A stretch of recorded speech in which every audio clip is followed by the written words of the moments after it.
네, 우리가 요한복음을 보고 있는데요. 요한복음 16장은 예수님께서 계속해서 제자들에게 말씀을 전해주고 계시는 내용을 우리가 보게 됩니다.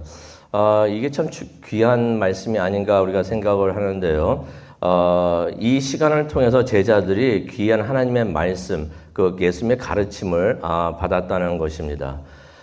우리가 성경을 듣고 보고 공부하는 시간이 이런 시간이 되었으면 좋겠습니다. 예수님께서 가르쳐 주시는 그 가르침을 받는 그런 귀한 시간이 되기를 원합니다. 그래서 하나님의 뜻을 깨닫고 또 이것을 그대로 행하는 그러한 일이 우리 삶에서 이루어지기를 원합니다. 근데 예수님께서 말씀을 하시면서 수수께끼 같은 말씀을 하십니다. 16절을 한번 보시겠는데요. 16절을 보니까 예수님께서 이런 말씀을 하십니다. 조금 있으면 너희가 나를 보지 못하겠고 또 조금 있으면 나를 보리라. 제자들이 이 말씀을 듣고서 전혀 무슨 말인지 이해를 하지 못합니다. 그래서 서로 수군거립니다. 아니 이게 무슨 말인가? 조금 있으면은 보지 못하고 또 조금 있으면은 본다는 말이 무엇인가? 또 17절을 보게 되니까 내가 아버지께로 가기 때문이다 라고 말을 하시는데 이게 도대체 무슨 말인가 하면서 제자들이 수군거립니다. 그래서 이거를 물어볼까 말까 그렇게 하고 있었던 것 같아요. 그랬더니 예수님께서 그것을 아시고 설명을 해주시면 좋겠는데 설명을 안 해주십니다. 오히려 다른 수수께끼 같은 말씀을 하시는데요. 두 가지를 말씀을 해 주십니다. 20절을 보니까요. 이런 말씀을 하십니다. 내가 진실로 진실로 너희에게 이르노니 너희는 울며 애통할 것이나 세상은 기뻐할 것이다. 제자들은 울며 애통을 하는데 세상은 기뻐한다는 것입니다. 또 한 가지를 말씀해 주시는데요. 20절을 보니까 너희는 슬퍼하나 너희의 슬픔은 기쁨으로 변할 것이다 라는 말씀을 해 주십니다. 이게 다 무슨 말씀인가 우리가 곰곰이 좀 생각을 해 보기를 원합니다. 제자들은 예수님의 부활을 모르고 있었기 때문에 솔직히 예수님께서 죽으신다는 말씀을 그전에도 수없이 들었는데도 그것을 기억을 하지 못하고 있고 마음에 담아두지 못했기 때문에 이것을 이해를 못하지만 우리는 예수님의 죽음과 부활을 알기 때문에 예수님께서 무엇을 말씀하셨는지 우리가 알고 있습니다. 조금 있으면 너희가 나를 보지 못하고 또 조금 있으면 나를 보리라 라고 말씀하신 것은 예수님의 죽음을 의미하고 있는 것입니다.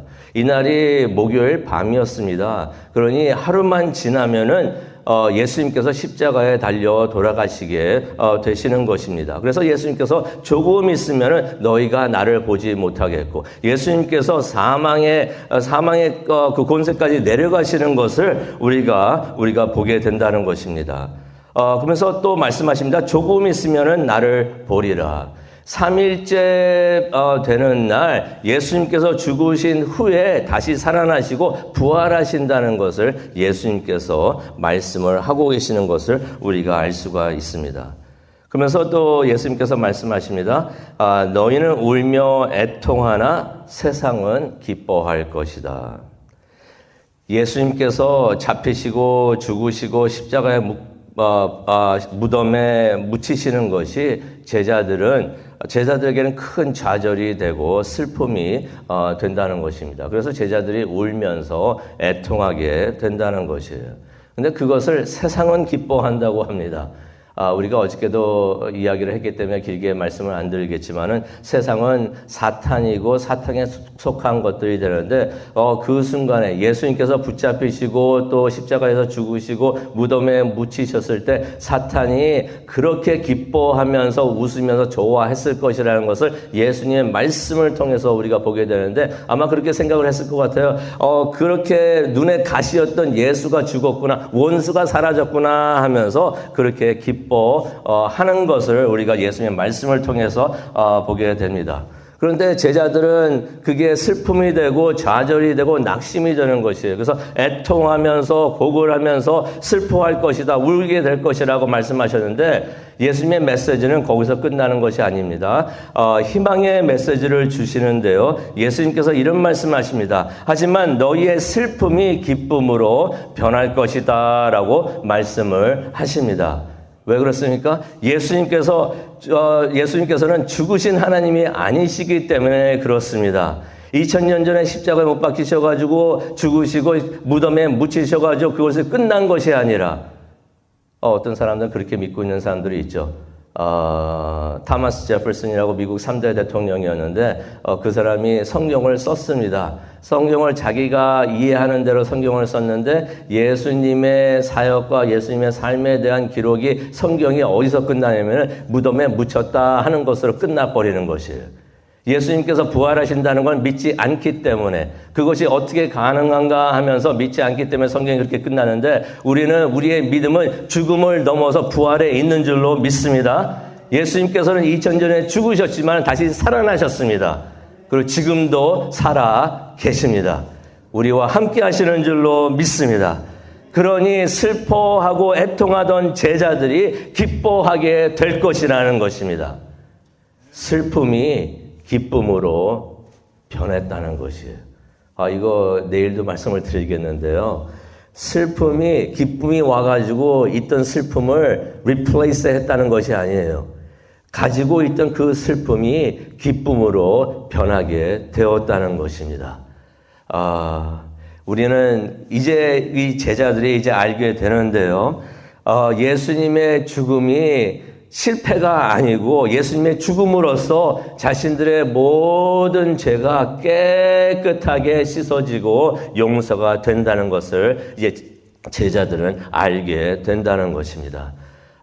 우리도 그것을 믿고 알기 때문에 예수님의 죽음을 우리는 슬프게만 보는 것이 아니라 예수님의 죽음을 우리가 생각을 하면서 또 십자가를 우리가 바라보면서 감사하고 기뻐하는 줄로 믿습니다. 그래서 예수님께서 제자들에게 그 말씀을 해주시는 것이에요. 너희들이 지금 슬픔의 길을 들어가고 있지만은 슬퍼만 하지 말아라 라고 말씀하십니다. 기쁨의 빛을 보게 될 것이다 라고서 예수님께서 말씀을 해주시는데 우리에게도 희망과 소망의 말씀을 주시는 줄로 믿습니다. 예수님께서 격려해 주시는 것을 오늘 이 말씀을 통해서 보게 됩니다. 실제로 제자들이 부활하신 예수님을 보고 크게 기뻐하게 되죠. 근데 그 기쁨이 잠시 있다가 며칠 있다가 사라지는 기쁨이 아니에요. 계속 영원히 지속이 되는 기쁨이 되는 줄로 믿습니다. 왜냐하면 예수님께서는 계속 살아계시기 때문에 예수님께서는 계속 살아계시고 지금도 살아계시기 때문에 또 영원히 살아계시기 때문에 예수 그리스도께서 주시는 그 기쁨은 영원할 줄로 믿습니다. 그래서 솔직히 우리가 슬픈 상황에서도 우리가 안 좋다라고 생각하는 그 상황에서도 기뻐할 수 있는 그 이유가 바로 예수님께서 지금도 살아계시기 때문에 우리가 예수님을 바라보면서 우리가 계속 기뻐하게 되는 줄로 믿습니다. 예수님께서 이렇게 슬픔이 기쁨이 되는 것을 제자들이 잘 이해를 못하니까 비유를 통해서 말씀을 해 주십니다. 이 비유가 참 좋은 비유가 되는 것 같아요. 그 비유가 21절에 나와 있습니다. 슬픔이 기쁨이 되는 그 비유를 말씀을 해주시는데요. 21절을 보니까 이런 말씀을 하십니다. 여인이 출산할 때는 걱정하나 아기를 낳을 때 엄마도 걱정을 많이 하지만은 아빠도 걱정을 많이 하고 가족들도 걱정을 많이 합니다. 기억하시죠? 손자 태어나실 때 잘 태어나게 건강하게 저도 기억이 돼요. 우리 아이들이 태어날 때 하나님 잘못된 거 하나 없이 잘 그런 기도 했던 것 같아요. 손가락 5개, 10개, 발가락 10개 다 잘 되게 해 주시옵소서. 그런 기도도 하고 그랬던 거 기억이 나고 또 친척분 여기 또 아기 낳고 그럴 때도 또 미역국도 이제 끓여주시면서 이제 잘 태어나 건강하기를 원하고 그래서 우리가 걱정도 하고 또 그렇게 하고 그러는데 아기가 태어나면은 무척이나 기쁜 것이에요.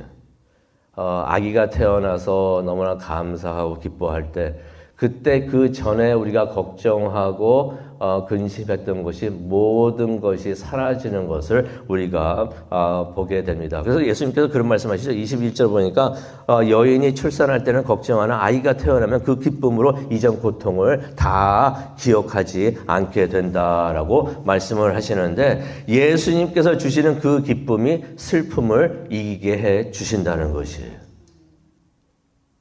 슬픔이 있는데 그거 슬픈 일이 아니야라고 슬퍼하지 말라는 것이 아니라, 슬픔이 있는 것을 인정을 하시지만은 앞으로 하나님께서 주시는 기쁨이 있을 것인데 그 기쁨이 슬픔을 이기게 해 주신다는 것입니다.